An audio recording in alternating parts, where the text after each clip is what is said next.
know, you guys boo me all the time, man. I'm the most hated guy in MMA. If you'd like Josh Koscheck, then you've not met the guy.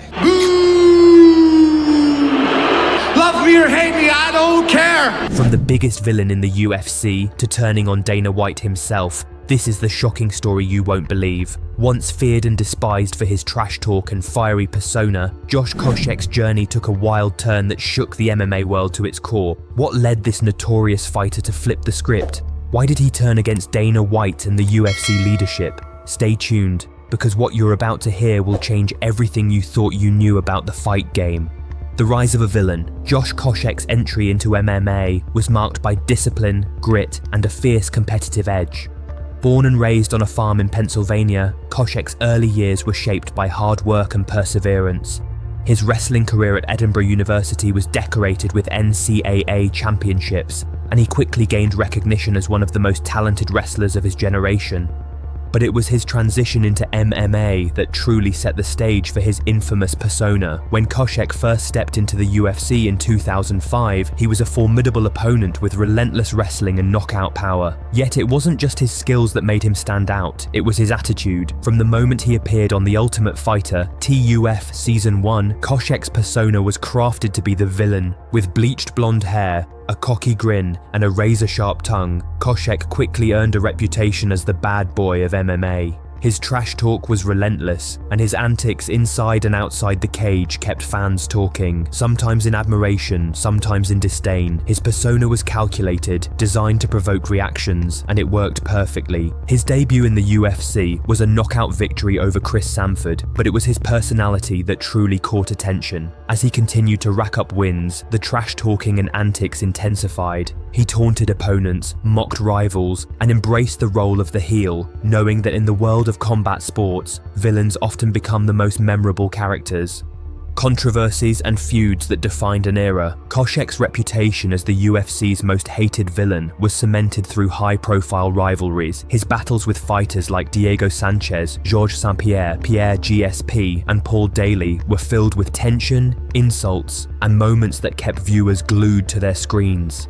The rivalry with Paul Daly at UFC 113 was a turning point. After a grueling fight, Daly sucker-punched Koscheck post-fight, a move that shocked fans and prompted Dana White to immediately cut Daly from the UFC roster. Koscheck's role in that chaos enhanced his reputation as a fighter who thrived in controversy, but it was his rivalry with GSP that elevated him to villainous icon status. Koscheck openly accused GSP of steroid use, questioning the champion's integrity and sparking heated exchanges. Although he later retracted his statements after GSP agreed to rigorous drug testing, the damage was done. Koscheck's reputation as a provocative, confrontational figure was solidified. He also played mind games with opponents, often trash-talking during fights and in interviews, and engaging in antics that drew boos from the crowd. His persona was a deliberate act, one that made him a fan favorite for some and a hate figure for others. Disillusionment and frustration.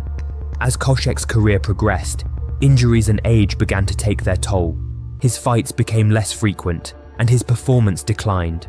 But the frustration with the UFC's management and the sport's politics simmered beneath the surface. By the time he fought his last UFC bout in 2014, Koscheck was already contemplating life beyond fighting. His relationship with the promotion had become strained, and he was increasingly vocal about his dissatisfaction. In interviews, he criticized the UFC's business practices, the Reebok sponsorship deal, and the organization's focus on profits over fighters' well-being. Koscheck believed fighters weren't being fairly compensated and that the organization prioritized spectacle over safety. His frustrations boiled over after his departure from the UFC, when he signed with Bellator in 2017. No longer bound by UFC contracts, he felt empowered to speak his mind openly, and what he said was nothing short of explosive. Koscheck's rebellion and criticism of Dana White. In the years following his departure, Koscheck became one of the most outspoken critics of Dana White and the UFC's leadership. While many fighters accepted the status quo, Koscheck challenged it. His criticisms ranged from management decisions to fighter treatment, and he didn't hold back. He accused Dana White of being childish and out of touch with fighters' needs. He claimed that the UFC's focus on profits often came at the expense of fighters' safety and financial stability. Koscheck's social media posts and interviews were filled with pointed criticisms, including mocking the organization's Reebok gear and advocating for fighters to explore free agency. In one notable instance, Koscheck posted a photo with the caption, "Test the free agent market. See what you're worth." This was a direct challenge to the UFC's monopoly on MMA talent, and it signaled his disillusionment with the organization's control over fighters' careers. His outspoken stance struck a chord with fans and fighters alike, many of whom felt the UFC's power was unchecked. Koscheck's willingness to speak out made him a polarizing figure, once the villain inside the cage, now a rebellious outsider protesting the system. The breaking point, from villain to voice of rebellion. What truly marked a turning point in Koscheck's story was his open challenge to Dana White and the UFC's leadership. In interviews, he accused the promotion of being more interested in profits than fighters' health, and he questioned the integrity of their business model. He openly called out White for what he saw as childish antics and mismanagement.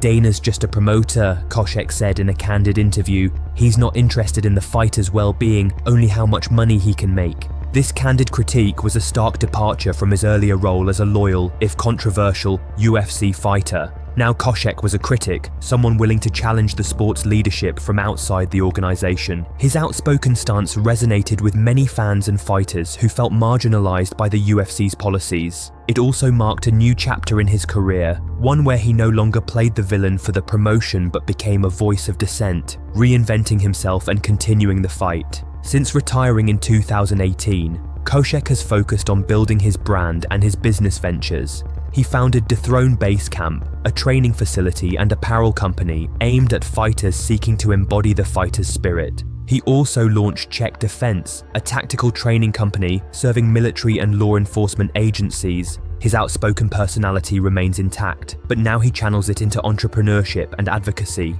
He encourages fighters to plan for life after MMA, emphasizing financial stability, education, and smart investments. Despite his controversial past, Koscheck's story is ultimately about growth and self-awareness. He transitioned from the UFC's villain to a man unafraid to speak out against the sport's flaws, a rebel with a cause. Legacy, villain turned voice of change. Josh Koscheck's journey is a testament to the complex relationship between fighters and the organizations that govern them. His persona as the UFC's most hated villain was born out of a desire to provoke, entertain, and dominate. But beneath that persona was a man who, over time, grew disillusioned with the system he once thrived in.